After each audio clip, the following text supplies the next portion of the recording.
18. The compulsory military service of Athenian boys between the ages of 18 and 20 was probably not yet in force when Plato wrote, though it was adopted not many years after, as Wilamowitz supposes, because of the laws. Aristoteles und Athen, 1893, Volume I, pages 191 ff. 60. Of the artisans, and does not even make clear how, if at all, they are to be included in the plan of elementary instruction. This fact illustrates again the surprising looseness and generality of his conclusions, since his unquestionable intention to promote promising children born of artisan parents seems to be wholly unworkable unless a competitive educational system made selection possible. On the other hand, he did not exclude the artisans, and it is an open question whether those commentators, especially Zeller, are right who regard the omission as evidence of Plato's aristocratic contempt for the workers. It is at least true that he set no great store by general education, much as he relied on selective education for the more gifted youth. The plan of elementary education sketched in the Republic was rather a reform of existing practice than the invention of a wholly new system. The reform may be said roughly to consist in combining the training usually given to the son of an Athenian gentleman with the state-controlled training given to a youthful Spartan, and in revising pretty drastically the content of both. The curriculum was therefore divided into two parts: gymnastics for training the body and music for training the mind. By music Plato meant especially the study and interpretation of the masterpieces of poetry, as well as singing and playing the lyre. It is easy to exaggerate the influence of Sparta upon Plato's theory of education. Its most genuinely Spartan feature was the dedication of education exclusively to civic training. Its content was typically Athenian, and its purpose was dominated by the end of moral and intellectual cultivation. This is true even of gymnastics, which aims only secondarily at giving physical prowess. Gymnastics might be called a training of the mind through the body, as distinguished from direct training of the mind by music. It is meant to teach such soldierly qualities as self-control and courage, a physical keenness tempered by gentleness, as Plato himself defines it. Plato's plan of training represents therefore an Athenian, not a Spartan, conception of what constitutes an educated man. Any other conclusion would have been unthinkable for a philosopher who believed that the only salvation for states lay in the exercise of trained intelligence. But while the content of elementary education was mainly poetry and the higher forms of literature, it cannot be said that 61. Plato desired particularly an aesthetic appreciation of these works. He regarded them rather as a means of moral and religious education, somewhat in the way that Christians have regarded the Bible. For this reason he proposed not only to expurgate drastically the poets of the past, but to submit the poets of the future to censorship by the rulers of the state, in order that nothing of bad moral influence might fall into the hands of the young. For a man who was a consummate artist himself, Plato had a singularly Philistine conception of art. Or perhaps it would be truer to say that when he wrote about the moral purpose of art, a certain puritanical, almost an ascetic, strain is apparent which seems in general out of character for a 4th-century Greek, though it is a strain which appears elsewhere in Plato. Philosophically this is connected with the very sharp contrast of mind and body, most evident in the Phaedo, which passed from Plato to Christianity. The poverty which Plato exacts of his rulers perhaps shows the same tendency, as do also the preference which he expressed for a very primitive, non-luxurious, sort of state at the beginning of his construction of the ideal state, and the suggestion accompanying the myth of the den that the philosopher may have to be forced to descend from a life of contemplation to take part in the affairs of man. Obviously the rule of philosophers might easily become a rule of the saints. Probably the closest analogue that has ever existed to Plato's ideal state is a monastic order. Undoubtedly the most original as well as the most characteristic proposal in the Republic is the system of higher education, by which selected students are to be prepared, between the ages of 20 and 35, for the highest positions in the guardian class. The relation of such a conception of higher education to the founding of the Academy and to the whole plan for a science and art of statesmanship has been sufficiently stressed. Unless it be the Academy, there was nothing in Greek education upon which Plato could have built, the idea was entirely and characteristically his own. The higher education of the guardians was in purpose professional, and for his curriculum Plato chose the only scientific studies known to him: mathematics, astronomy, and logic. Beyond doubt he believed that these most exact studies are the only adequate introduction to the study of philosophy, and there is little reason to doubt that he expected the philosopher's special object.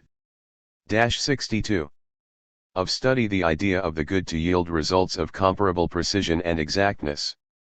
For this reason the outline of the ideal state properly culminates in the plan for an education in which such studies would be fostered, in which new investigations would be undertaken and new knowledge placed at the disposal of rulers.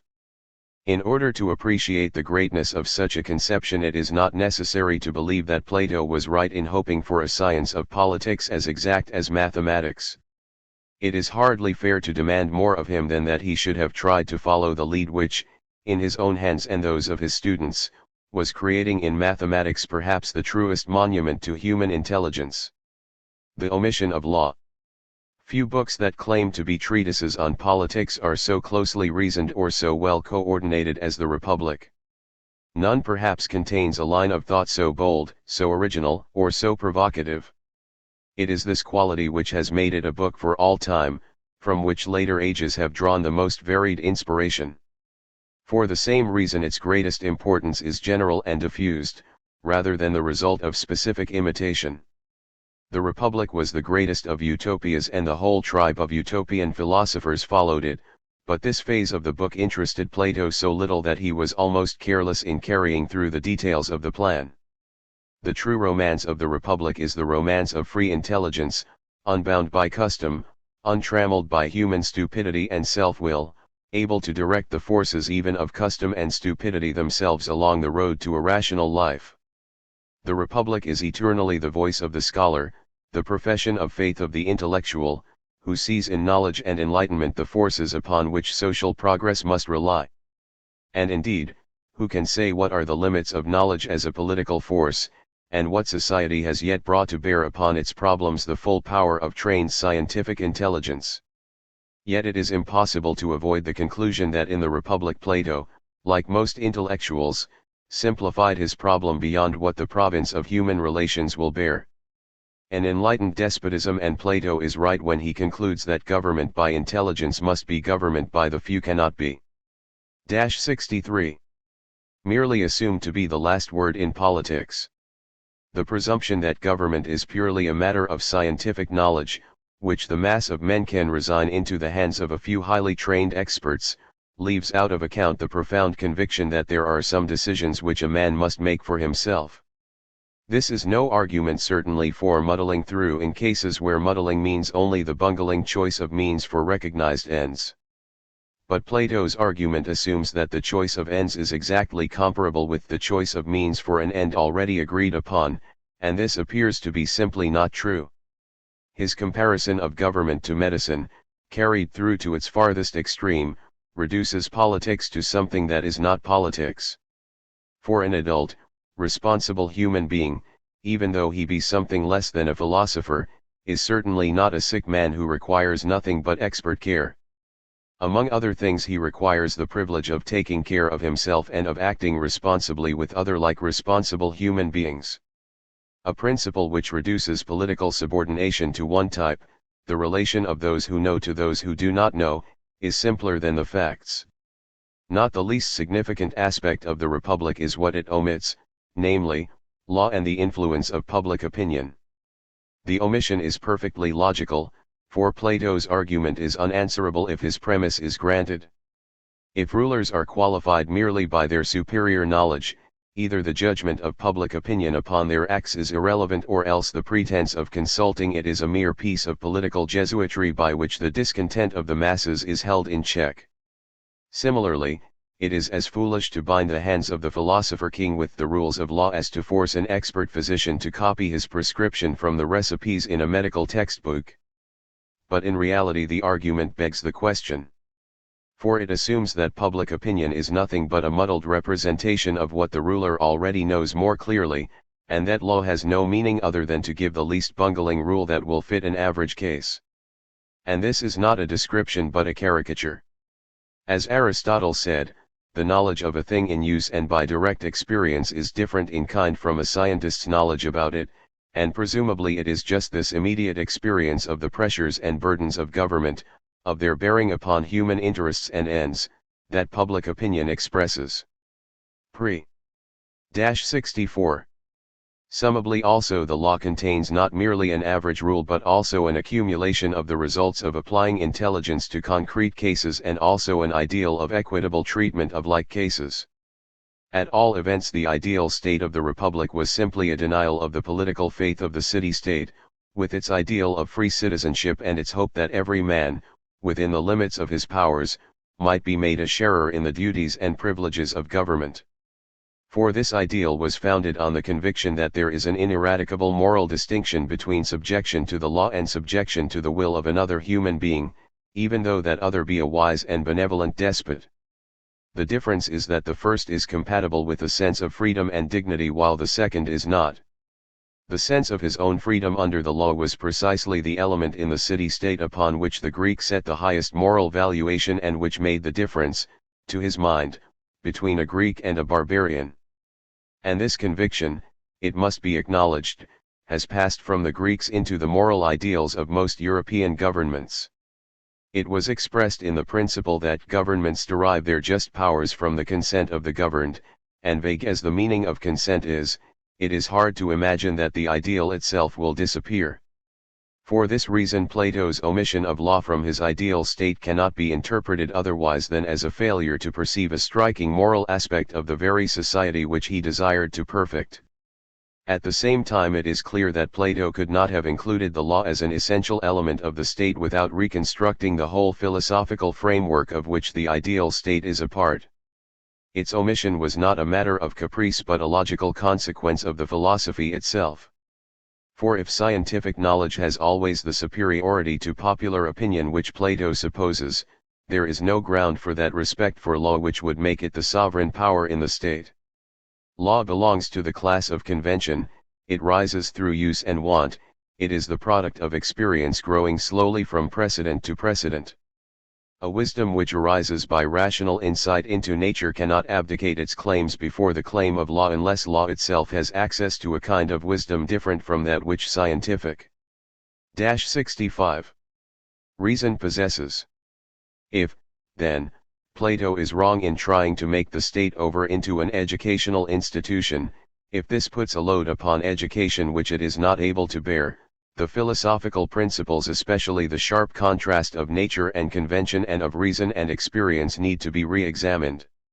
It is the suspicion that this might be the case, at least the sense that the theory in the Republic had not got to the bottom of all the problems involved, that led Plato in his later years to canvass the place of law in the state and to formulate in the laws another type of state in which law rather than knowledge should be the ruling force. 66. Chapter 4. Plato, the Statesman and the Laws. The later form of Plato's political philosophy, contained in the Statesman and the Laws, belongs a good many years after that contained in the Republic. The two later works show a resemblance, and the theory which they contain is in marked contrast with that of the Republic. Together they present the final results of Plato's reflection upon the problems of the city-state. The Laws was definitely a work of his old age, and all critics agree in finding in it evidence of declining powers, though this has very often been exaggerated. In respect to literary quality there is no comparison between the Republic and the Laws. The earlier work is conceded to be the greatest literary masterpiece in the whole range of philosophical writing. The Laws, on the other hand, is distinctly hard reading. It is rambling, even when all allowance is made for the liberties in this regard that the dialogue form permitted, it is wordy and it is repetitious. The tradition that it lacked the author's final revision is plausible. It contains fine passages which competent scholars consider as fine as any in Plato's works, but he has lost either the capacity for, or the interest in, sustained literary effect. Because of its defects of style the Laws has been little read, as compared with the Republic, and there has perhaps been a tendency to confuse its decline in literary quality with a decline in intellectual power. This is certainly a mistake. The political philosophy of the laws has not the bold sweep of speculative construction that is found in the Republic, but on the other hand in the later form of his theory Plato tried to come to grips with political actualities in a way that he never approached in the earlier work. This accounts in part for its lack of order. It is developed less upon a single train of thought and more upon the complexities of its subject matter. The Republic is a book for all time, because the generality of its principles is almost timeless. But the later form of Plato's thought was more influential in the 67 development of political philosophy by his successors in the ancient world. This is evident in the case of Aristotle, since it is the statesman and the laws, rather than the Republic, which formed the point of departure for the politics. In respect to its influence on the discussion of specifically political questions in their theoretical aspects, such, for example, as the constitution of states, their political organization, and especially the theory of the so-called mixed state, it would be hard to exaggerate the importance of the laws. The readmission of law. The line of thought which Plato followed in the Republic yielded a theory in which everything was subordinated to the ideal of the philosopher king, whose unique claim to authority is the fact that he alone knows what is good for men and states. The working out of this line of reflection resulted in the exclusion of law altogether from the ideal state and the conception of the state as an educational institution only, in which the majority of the citizens are in a condition of permanent tutelage to the philosopher-ruler. This ran quite contrary to the deepest convictions of the Greeks about the moral value of freedom under the law and of participation by the citizens in the task of self-government. In this sense, the first form of Plato's political theory was one-sided in its devotion to a single principle and inadequate to express the ideals of the city-state. This suspicion in the mind of its author was responsible for the direction which his later thought took. As the name of the dialogue indicates, the Laws was written in an attempt to restore law to the place which it occupied in the moral estimation of the Greeks and from which Plato had tried to remove it. The fundamental difference between the theory of the Republic and that of the Laws is that the ideal state of the former is a government by specially chosen and specially trained men, quite untrammeled by any general regulations, while the state sketched in the latter is a government in which law is supreme, ruler and subject alike being subject to it. But this difference implied drastic changes in all the underlying principles of government, more drastic changes than Plato succeeded in carrying through to a logical conclusion. It is not uncommon to impute the change from the earlier 68 to the later form of his political theory to the disillusionment which he must have suffered as a consequence of the failure in his attempt to take part in the affairs of Syracuse, and it may well be that this experience brought home to Plato the actualities of political life in an especially poignant fashion. At the same time, it is impossible to suppose that he went to Syracuse with the expectation of founding an ideal state ruled by a philosopher king and then modified his views because he failed. Plato himself in the 7th letter says the contrary. In his advice to Dion's followers he says, "Let not Sicily nor any city anywhere be subject to human masters, such is my doctrine, but to laws. Subjection is bad both for masters and for subjects, for themselves, for their children's children, and for all their posterity." 1. And though this was written in 353, Plato says also that the plan which he recommends for a legislative commission to draw up new laws is akin to what he and Dion had intended to carry through together. 2. It is clear therefore that the venture at Syracuse was from the start designed to issue in a state under the forms of law. The legislative commission, a common device in Greece for formulating a code for a colony, is the literary device which offers the excuse for the laws. And if the Statesman was written about the time of Plato's association with Dion, 367-361, the discussion of the relative merits and demerits of law in government evidently marks a doubt in his mind about the feasibility of his conclusions in the Republic. It is safe to conclude, therefore, that Plato never made any sudden change in his convictions, and that he was aware over a long period of years that the omission of law from the ideal state was a cardinal difficulty. On the other hand, it is also a fact that Plato never definitely decided that the theory developed in the Republic was erroneous and had to be abandoned.